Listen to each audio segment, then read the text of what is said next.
신약성경 에베소서 제6장 1절에서 4절 말씀입니다. 에베소서 제6장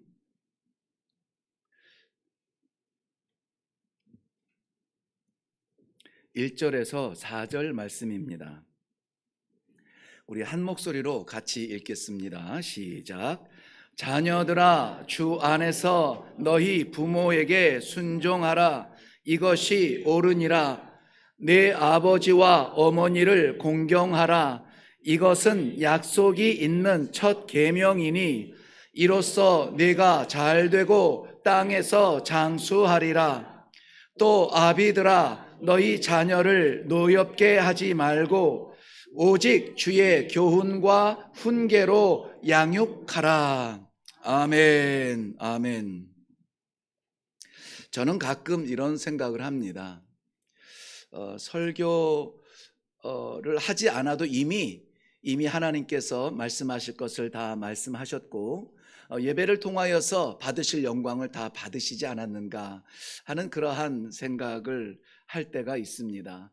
장로님의 기도가 말씀과 하나가 될 때, 그리고 드려지는 이 찬양이 하나님께만 올려드리는 영광이라는 것이 보여질 때는 더욱 그렇습니다. 그럼에도 불구하고 오늘 추석을 앞둔 그 주일에 우리의 가정의 추석은 어떠해야 되는가, 이것을 말씀 가운데서 저희들에게 보여주시는 부분이 있고, 또 우리 가정이 정말 힘써야 되는 것은 무엇인가에 대해서 말씀하여 주시는 것이 있어서 그 말씀 함께 나누고 기도하며 내려가려고 합니다. 추석이 아니라 가정은 하나님께서 우리 사람에게 허락하신 축복 가운데 최고요 첫 번째 축복이라는 사실을 아십니까? 세상을 지으신 창조주 하나님께서 자신의 형상대로 짓기를 원한 것이 있었는데요, 사람이었습니다. 그래서 아담을 지으시고 하나님께 있는 그 생명을 부어 넣으셔서 지정의, 이 하나님의 형상을 모두 가질 수 있는 그러한 사람을 만드셨습니다. 그런데 창조주와 창조물의 차이는 어쩔 수 없이 나타나게 되죠. 하나님의 형상으로 지었음에도 불구하고 창조주의 지정의 그 거룩한 마음을 갖지 못하고 이 아담은 결국은 불완전한 모습의 인간으로 살게 됩니다. 하나님의 형상대로 지음받은 아담이 도대체 무엇 때문에 하나님의 마음을 염려했는지 모르겠지만 하나님께서 그의 모습을 보실 때에 부족하여서 배필을 돕는 배필을 붙여 주어야만 하셨습니다. 그래서 혼자 거하는 아담을 위해서 돕는 배필인 하와를 보내어 주셨고요, 그것이 가정이라고 하는 최고의 선물이 되었습니다. 그리고는 완전하여졌죠.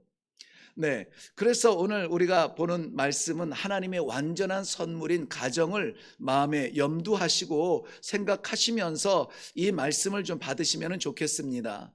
우리의 가정, 내게 맡기시고 내게 허락하신 이 믿음의 가정의 모양이 하나님께서 보시기에 부족한 가정이냐, 아니면은 본래 계획하셨던 뜻대로 이루어지고 있는 가정인가에 대하여서 우리가 깊이 생각하는 시간이 되면 좋겠습니다. 모처럼 우리 추석을 맞이하게 되는데, 올해 추석은 또 계속 쉬는 걸 뭐라고 하죠? 연휴 기다리셨구나. 네, 연휴가 또 굉장히 길어요. 근데 목요일부터 시작해서 주일 지나서 화요일 날이 또 개천절인데 월요일 날 까만 글씨를 또 이제 빨간 글씨로 확 바꿔주셔서 이 목요일부터 화요일까지가 계속 휴일인 거예요. 그러니 전에는 한 3일 정도 추석 연휴할 때는 갈 때 막히고 올 때 막히고 가서 잠깐 보느니 올해는 생략 건너뛰고 막 이렇게 고민들 많이 했잖아요. 그런데 올해처럼 이렇게 여유로워지니까는 이거 가는 시간 오는 시간 너무 오래 걸려서 못 간다 말도 못 하겠고, 이제 뭐 언제든 어떻게든 아무튼 가야 되는 시간입니다. 올해 아마 제 생각에는 최대의 가족 상봉의 그러한 인파가 몰리지 않을까, 그런 생각이 드는데요. 저희 가정사를 말씀드려서 죄송하지만 저희들도 명절을 그렇게 챙기지는 않아요. 네, 평소를 명절같이 뭐 이런 소신으로 평소에 찾아뵙고 평소에 인사드리고 하는 그러한, 왜냐하면 이 명절 때, 짧은 명절에는 그래서 쉬는 날로 이렇게 하기는 합니다만은, 올해는 어쨌든 한 번은 찾아뵈야 될 만큼 날짜가 좀 길어요. 많이들 기대가 되시죠? 네, 전혀 계획이 없으시구나. 네.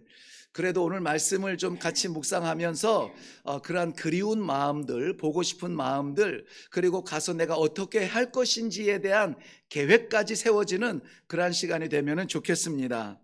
오늘 본문에서는 우리 가정, 우리 가족, 우리 가문의 뿌리가 되는 부모님에 대한 이야기로 채워져 있습니다. 부모.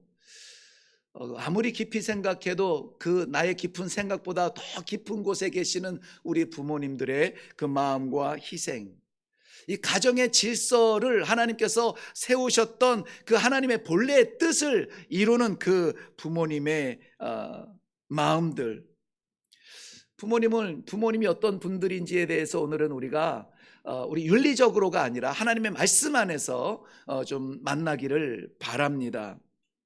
그리고 성도의 사명을 회복할 수 있기를 바랍니다. 추석이면은 하고 싶은 것들이 많이 있습니다.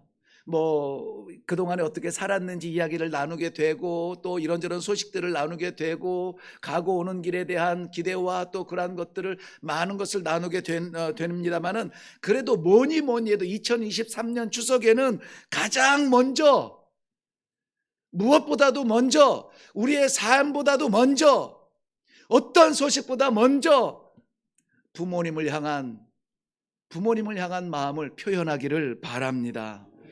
부모님 없는 가정은 없어요. 부모님은 우리 가정의 씨앗입니다. 하나님께서 그의 택하신 백성들에게 살아갈 수 있는 삶의 규범을 말씀하십니다. 다양한 삶이 있죠. 뭐 개성들이 있습니다. 그런 거 다 덮어놓고, 그래 알았어 그렇게 살아, 오케이 괜찮아, 그 안 해도 돼, 다 할 수 있도록 자유의지를 주셔서 다 할 수 있도록 했는데, 요것만큼은 내가 너의 하나님인 이상, 네가 나의 백성인 이상, 이것만큼은 지켜야 된다. 아주 유치한 예를 들을까요? 대한민국에서는 자동차를 운전할 때 최소한 어느 쪽으로 가야 됩니까? 오른쪽으로 가야 됩니다. 오른쪽. 아무리 운전 1년이 됐던 10년이 됐건 베테랑이 됐던 어떠한 기사들도 그 질서는 지켜야 살아요. 아니면은 이쪽이 텅 변나고 이쪽으로 거꾸로 왼쪽으로 운전하고 가다가는 사고 나게 되어 있죠. 마찬가지예요. 하나님께서 정하신 질서들이 있습니다. 가정 안에서, 개인의 삶에서 어떠한 생각을 하고 어떠한 결정을 하고 괜찮아 하는데, 이것만은 네가 좀 지켜야 되겠다라고 말씀하시는 것이 있습니다. 우리 성경 66권은 대체로 하나님께서 필사들을 택하셔서 40명 정도의 이 하나님의 말씀을 감동으로 받고 필사한 사람들의 흔적이 성경에 우리 기록된 말씀이에요. 그 가운데서는 선지자도 있고 왕도 있고 목동도 있고 뭐 많아요. 뭐 정치인도 있고 뭐 그렇습니다. 그런데 사람들의 그 손을 빌어서 하나님께서 쓰시게 하고 감동을 주셔서 기록한 이 66권 성경 가운데, 여러분 하나님께서 친히 쓰신 글이 있다는 거 아세요?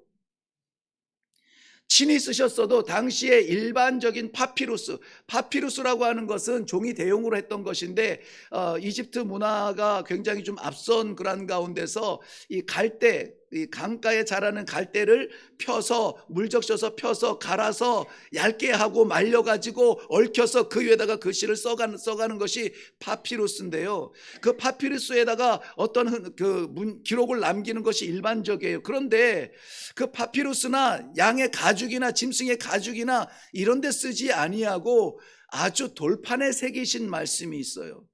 누구 보고 새기라고 말한 것이 아니라 하나님이 친히 새기신 거예요. 이거는 지켜야죠. 이거는 지켜야 됩니다. 다른 것은 우리가 마음대로 하고 잘못했어요, 하나님 용서해 주세요 하고 돌아가서 죄를 빌지언정 이것만큼 우리가 철저하게 지켜야 되는 거예요. 이것을 무시하는 것은 하나님을 없다 하는 그러한 마음과 같습니다. 그것이 무엇이냐면 십계명. 아이고, 네, 잘 아시네요. 십계명입니다. 십계명은 몇 가지로 되어 있을까요? 10가지로 되어 있네요. 네, 괜히 물어봤습니다. 10가지로 되어 있는데 이 십계명을 영어에서 표현을 하면은 Ten Commandments라고 합니다. 10개의 계명. 이 commandment가 계명이라는 말이 되기도 하고 또 다른 해석은 명령이라는 말로도 번역이 되어져요. 계명도 마찬가지거니와 이 명령도 타협할 수 없는 말이라는 것입니다. 타협할 수 없는 말. 그래서 우리 교회에서는 성도들은 이 십계명을 잘 묵상을 안 하나요? 타협할 수 없기 때문에, 이것은 반드시 지켜야 되는 것이기 때문에.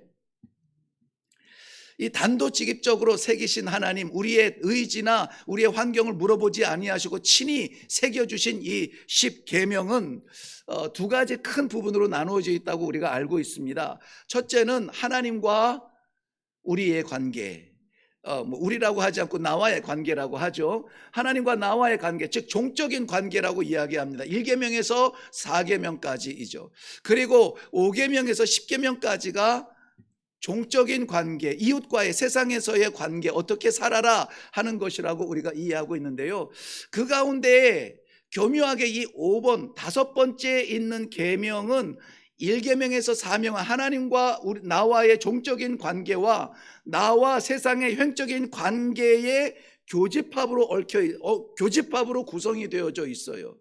무슨 말씀이냐면은 5계명은 뭐죠? 내 부모를 공경하라, 내 부모를 공경하라 하는데, 부모를 공경하는 것이 인격적으로 우리가 부모를 넉넉하게 완전히 공경할 수 있는 그러한 존재냐? 그러한 존재가 못 되는 것입니다. 그래서 이 종적인 관계, 하나님과 나와의 관계에서 내가 하나님을 공경하듯 누구를 공경해요? 부모님을 공경해야 되는 것입니다. 횡적인 관계, 나와 세상과의 관계에서 이루어야만 하는, 해야만 하는 그러한 책임들이 있습니다. 그러한 사명들이 있습니다. 지켜야 되는 법이 있습니다. 살인하지 말고, 간음하지도 말고, 도적질하지 말고, 거짓 증거하지 말고라는 그런 모든 인간 간의 관계가 있습니다. 그 중에 첫 번째 우리가 지켜야 되는 것은 무엇이냐? 부모를 공경하는 거예요. 부모를 공경하는 것.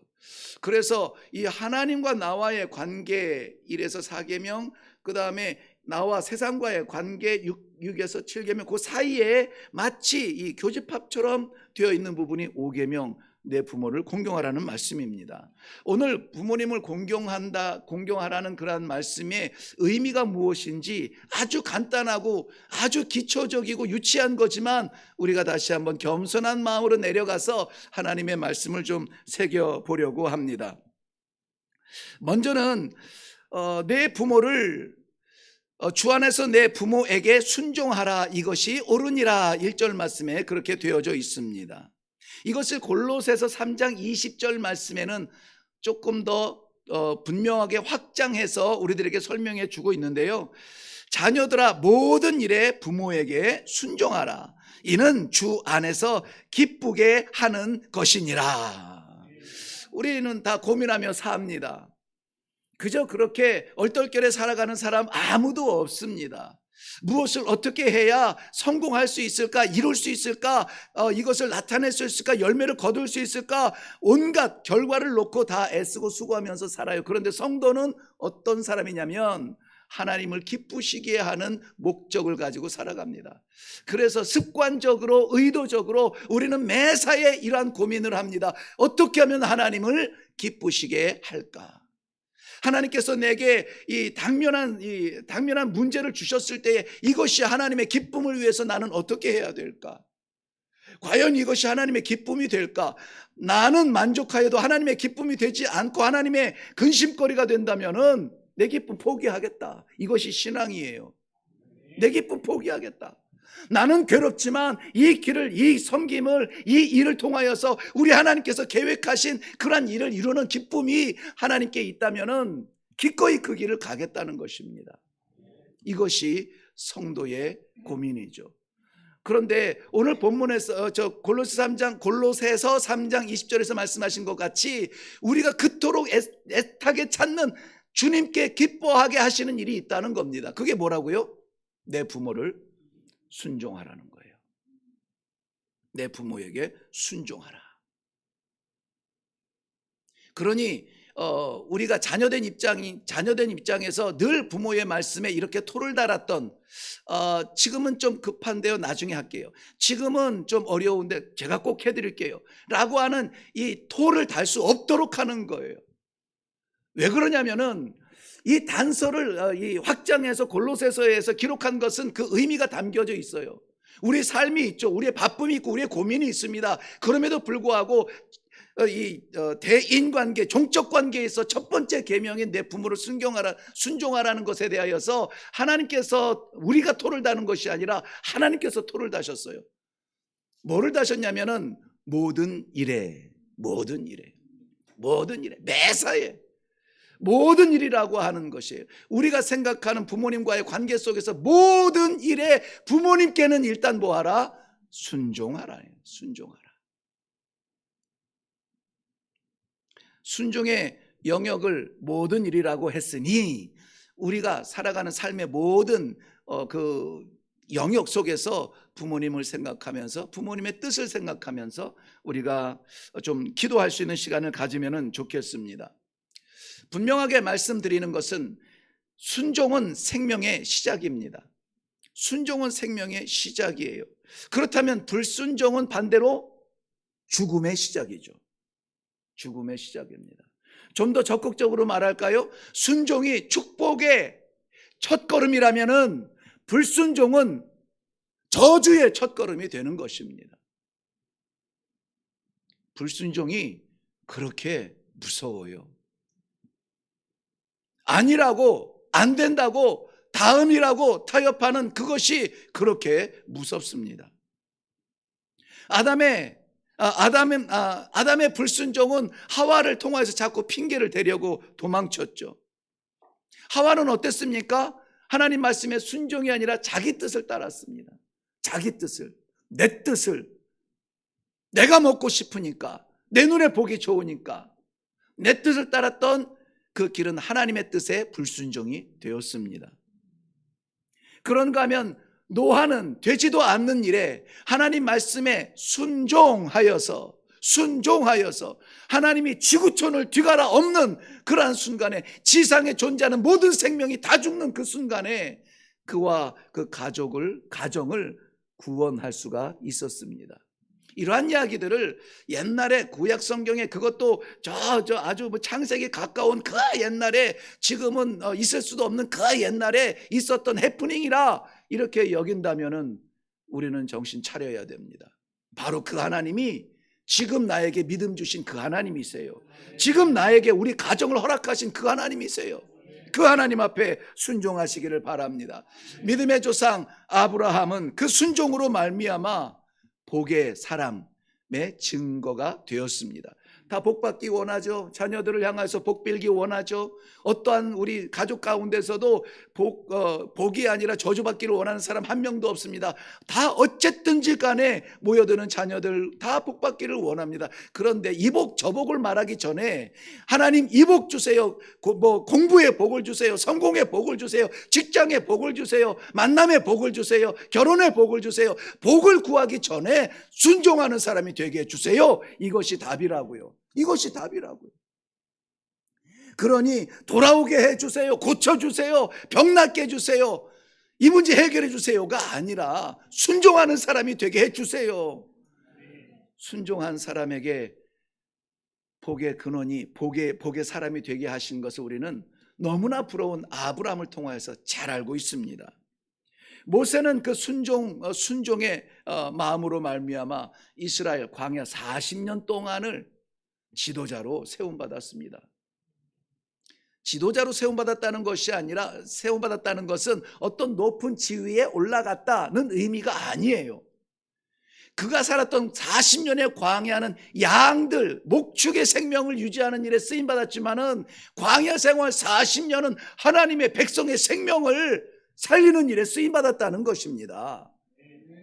저는 아무튼 의사 선생님들은 무조건 존경하거든요. 어쨌든 살리려고, 어쨌든 낫게 하려고 그야말로 공부하고 빡세게 막 이렇게 씨름하고, 그 존경하지 않을 수가 없어요. 그런데 하물며 영혼을 살리는 사람은 어떻겠습니까? 영혼을 살리는 사람. 모세는 순종하여서 이스라엘 백성들의 영혼을 붙들고 하나님 앞에 나아갑니다. 아버지, 이 백성이 지은 죄를 내가 모르는 바는 아니지만, 죽어 마땅한 죄를 하나님 앞에 지었지만 그래도 하나님 백성 아닙니까? 나를 거두어서라도, 내 이름을 하나님 생명책에서 지우실지라도 이 백성들을 좀 용서해 주세요. 살려주세요. 이게 순종하는 부모의 기도라면 그 백성이 바뀌지 않을까요?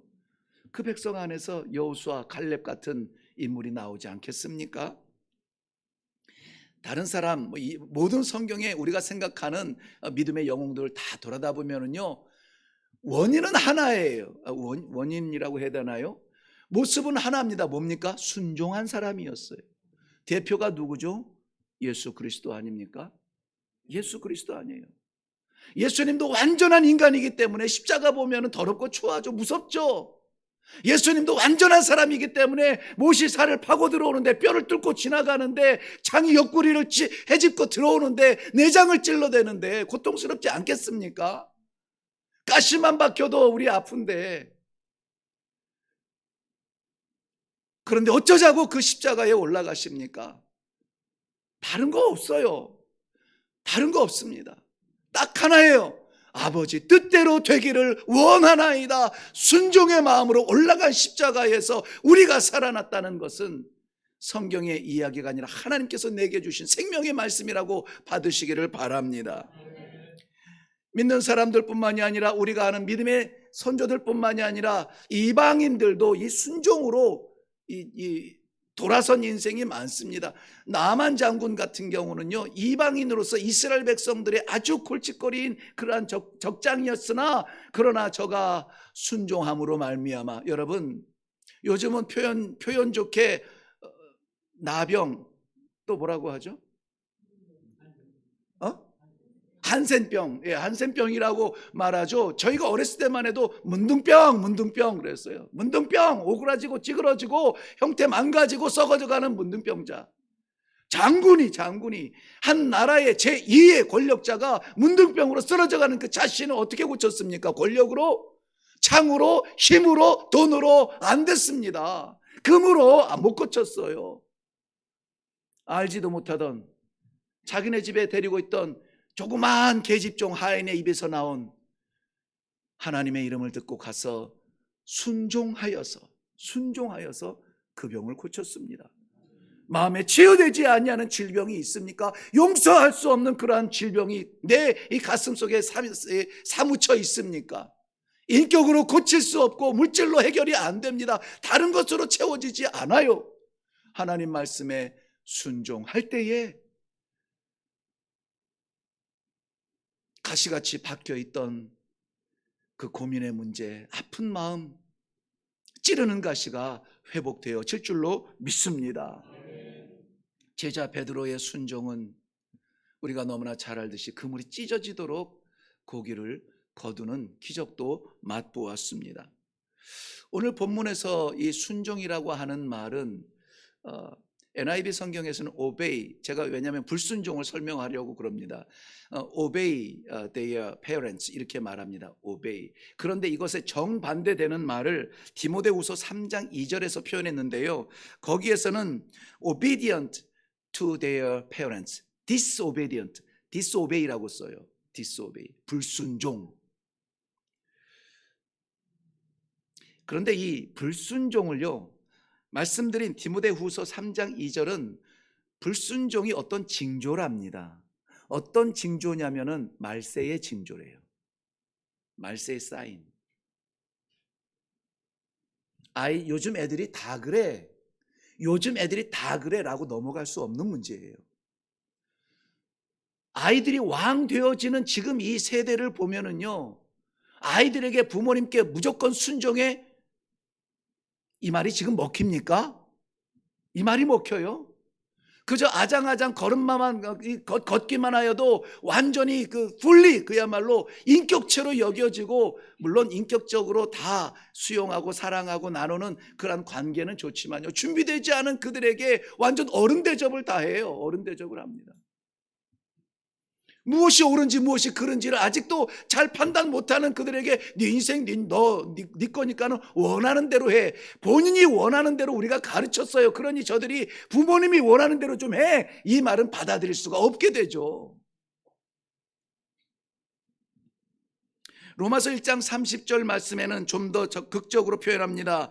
부모를 거역하는 자, 즉 disobey their parents, 부모를 거역하는 자, 불순종하는 자들은 악을 행하는 자래요. 악을 행하는 자. 악을 행하는 자가 괴물처럼 생기지 않았습니다.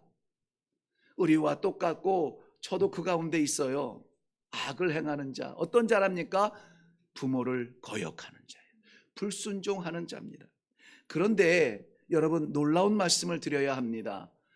부모를 불순종하고 거역하는 악을 행하는 자의 판결문을 아세요?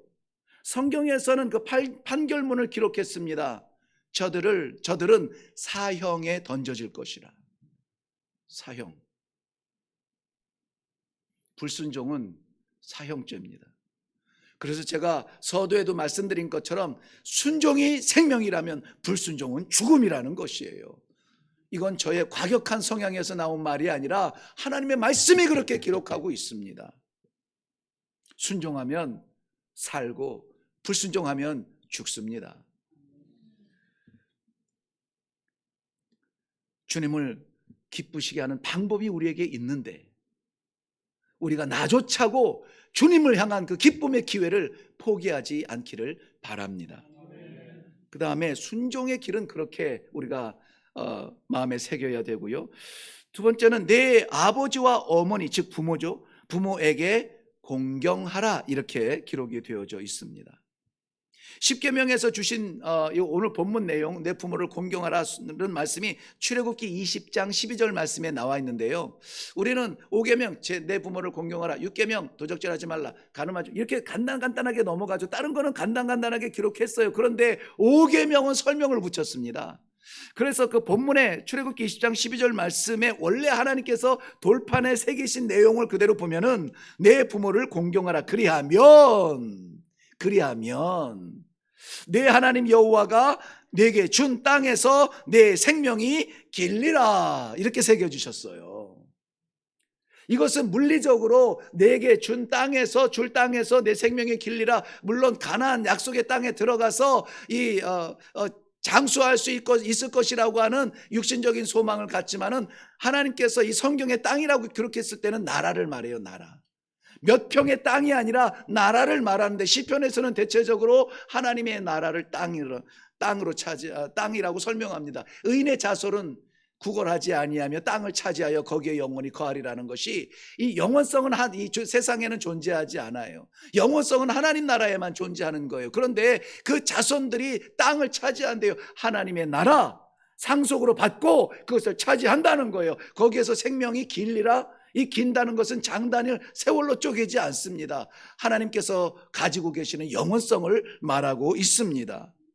이것을 오늘 말씀에서는 이렇게 기록했죠. 2절 말씀, 내 아버지와 어머니를 공경하라. 이것은 약속이 있는 첫 계명이래요. 약속이 있는 첫 계명. 첫 계명은 첫 번째 계명이라는 의미도 있지만은 우선적인 계명, 타협할 수 없는 최고의 계명, 거스를 수 없는 완전한 계명이라고 설명할 때도 이 첫 번째라는 말을 사용합니다. 3절 말씀에 보면은 이로써 이것 때문에 내가 잘 되고 땅에서 장수하리라, 이렇게 기록하고 있습니다. 공경이라는 말, 이 티마오라고 하는 말은 본래 의미는 가치를 생각하라는 거예요. 가치를 높이 생각하라는 거예요. 가치가 높은 거는 어떻게 됩니까? 우리가 우러러보죠. 육신적으로도. 그렇기 때문에 공경하라는 말은 내 부모의 가치가 뭔지 알아? 그는 공경받아도 합당한 높은 위치에 있는 가치라는 것입니다. 하나님께서 주신 가치예요. 왜 하나님께서 주셨습니까? 말씀드린 것처럼 다른 것은 우리가 다 선택할 수 있어요. 옷도 선택할 수 있고, 차도 선택할 수 있고, 직업도 선택할 수 있고, 집도 선택할 수 있고, 다 선택할 수 있어요. 심지어는 지금 이 자리에서 내가 예배를 드리고 있지만은 내 선택 좌우에 따라서 우리는 저 들로 나갈 수도 있었던 사람들이에요. 그런데 이 많은 선택들 속에서 살아가지만 결코 선택할 수 없는 것이 부모예요. 세상에서 자기가 부모를 택했다라고 생각하는 사람 한 명도 있을 수가 없습니다. 이것이 가정의 질서예요. 그렇기 때문에 이것은 하나님께서 주신 가정의 질서. 다른 것이야 거스르고 반항하고 배반하고 할 수 있지만 부모를 향한 가치는 내 손으로 어떻게 한 것이 아니에요. 하나님께서 내게 주신 가치, 하늘의 가치라는 것입니다. 그러므로 부모를 공경하는 것은 하나님을 공경하듯이 공경하라는 것입니다. 어디에서 우리가 부모님 앞에서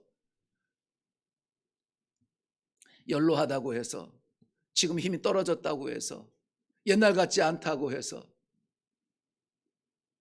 지금 아무리 우리가 왕성하다고 해서 부모의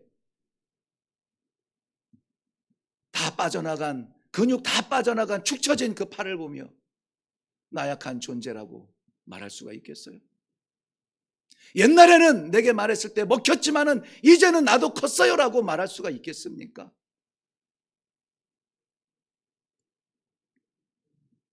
공경이라는 말을 놀랍게도 성경에서 쓸 때는요, 부모님을 향한 공경이라는 말도 쓰는데요, 디모데전서 1장 17절, 베드로전서 2장 17절, 계시록 4장 9절, 계시록 5장 12절 13절, 공경이라는 말을 누구에게 썼냐면 하나님께 썼어요. 공경이라는 말을, 성도가 공경한다는 말을 누구에게 썼냐면 예수 그리스도에게 사용했던 단어를 내 부모를 공경하라고 지금 얘기하고 있는 것입니다. 그만큼 높여드리라는 거예요. 여러분, 아브라함과 이삭 아시죠? 아브라함과 이삭의 관계가 얼마나 아름답습니까? 자신이 거둘 수 없었던 아들 이삭인데 하나님이 주신 너무나 아름다운 그 가정의 모습이잖아요. 아브라함과 이삭의 관계를 생각하면 사랑과 존경의 관계예요. 사랑과 존경. 그런데 백세에 얻은 그 사랑하는, 눈에 그야말로 우겨 넣어도 아프지 않을 것 같은 그러한 아들을 하나님께서 바치라고 말할 때 아브라함은 주저하지 아니하고 바칩니다. 아들과의 관계보다 하나님과의 관계가 시작인 것을 알기 때문에, 생명인 것을 알기 때문에. 그런데 그때 이삭의 나이가 몇 살쯤 되었느냐 정확하게 말하기는 어렵지만은 최소한 아브라함이 몇 세에 이삭을 낳았죠? 100세에 낳았어요. 100세. 그리고 이 이삭이 지금 어느 정도 성장했냐면은 최소한 양 한 마리를 완전히 태워서 제가 되기까지 태울 만한 장작더미, 장작꾸러미, 장작 한두 개가 아니죠. 이 재물을 태울 만큼의 장작꾸러미를 짊어지고 산을 오를 만큼의 건강, 체력이 되는 나이예요.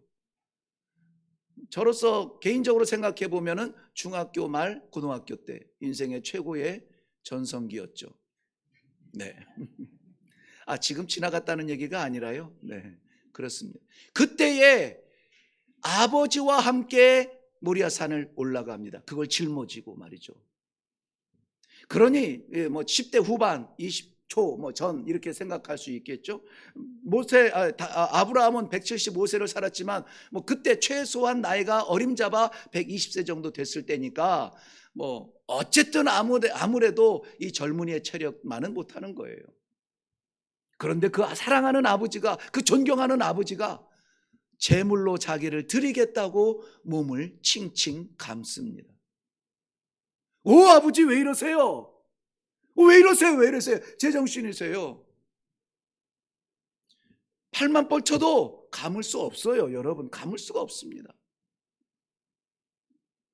그런 아버지에게 가만히 앉아서 몸을 칭칭 감게 두고 그 아버지가 자기를 향해서 칼을 내리칠 때까지 그는 그 칼을 부여잡지 않습니다. 이거는 내가 못 참겠습니다라고 말하지 않아요. 슬쩍만 밀어도 나가 떨어지는 그 아버지를 뒤로 하고 달려서 도망가지 않습니다. 우리는 흔히 이 장면에서 이삭의 순종을 봅니다. 그런데 이 순종의 뿌리가 어딘 줄 아세요? 순종은 행동이에요. 그 행동의 뿌리가 어디에서 오는지 아세요? 공경하는 마음이에요. 존경하는 마음입니다. 우리 아버지가 결정했으면은 내가 만 가지로 생각하는 것보다 옳은 거야. 공경하는 마음에서 순종이 오는 겁니다. 여러분, 왜 말씀에 순종하지 못하는지 아세요? 이 말씀에 순종하도록 우리에게 말씀하여 주시는 하나님에 대한 공경의 마음이 방해를 합니다. 절대적으로 철저하게 하나님의 결정이라면은 나는 만 가지 생각으로 다른 방법이 있지만은 하나님 정하셨으면 알겠습니다 하고 내미는 것이 순종이라면은 우리의 불순종은 하나님을 온전히 공경하지 못하는 마음입니다. 이러한 공경하는 마음이 부모에게 순종하는 자녀로 남게 하는 것입니다. 저는 이번 추석에 여러분 많은 나눔들이 있을 수 있습니다. 삶의 나눔도 있고 선물의 나눔도 있고 뭐 이런저런 일들의 나눔도 있고 많은 나눔이 있는데요. 아무쪼록 우리 모이는 모든 가정들마다 부모님을 다시 보시고 부모님에 대한 다시 생각하시고 인생의 경험을 통해서 우리 아버지는 이런 분이야, 우리 어머니는 이런 분이야 판단하지 마시고 하나님께서 오늘 말씀 주신 대로 순종하고 공경하는 그러한 마음이, 그러한 삶이 우리 사랑하는 성도들의 가정에서 회복되시기를 주님의 이름으로 축원합니다. 이것보다 더 큰 선물은 없습니다. 자식이 잘 되는 복도 복이요, 질병이 나은 것도 복이요, 무너진 기업이 살아나는 것도 복이요. 하지만 부모님을 향한 공경의 마음이 그 가정에 살아난다면은 가장 첫 번째 되는 계명이요, 가장 큰 축복인 줄로 믿고 덮어놓고 순종하시고 공경하는 아름다운 이 하모니가 일어나는 우리 모든 성도들의 가정에 축복이 되시기를 주님의 이름으로 축원합니다. 우리 이미 다 어른이 되셔서 부모님들이 다 돌아가셔서 나는 공경할 부모가 없어요 라고 말하지만 오늘 성경 말씀에서는 주 안에서라고 말씀하세요. 주 안에서라고 하는 것은 우리가 공경하며 순종해야 되는 질서의 규모를 말하고 있습니다. 그러므로 가정에서도 우리의 어른들이 있지만은 우리 믿음의 공동체 안에서도 어른들이 있습니다. 쑥 스쳐 지나가지 마시고, 어떻게 보니까 이게 어버이 줄 설교같이 됐는데, 아무튼 이 추석에도 오죽하면 우리에게 이 말씀을 주실까. 우리 추석에 이러한 부모님의 공경에 대한 귀한 존경과 순종의 마음들이 새롭게 태어나는, 새로워지는 가정의 분위기가 될 수 있기를 바랍니다.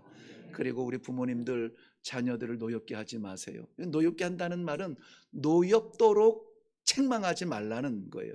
자녀가 노여움을 느낄 만큼 책망하지 말라. 즉 인간적으로 책망하고 물리적으로 책망하려 하지 말라는 겁니다. 그러면 어떻게 해야 될까요?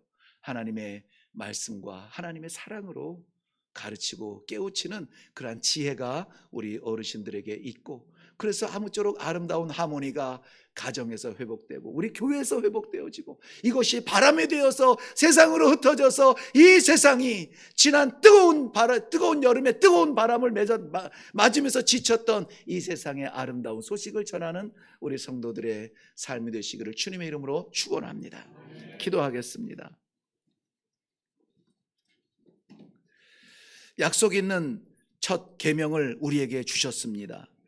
이 계명, 포기할 수 없고 타협할 수 없는 계명 지키고 따라서 하나님께서 정하신, 세상이 줄 수 없는, 생명의 주님께서, 창조주께서 만들어주신 우리의 가정이 복되게 하여 주시옵소서. 감사드리며 예수님 이름으로 기도하옵나이다. 아멘.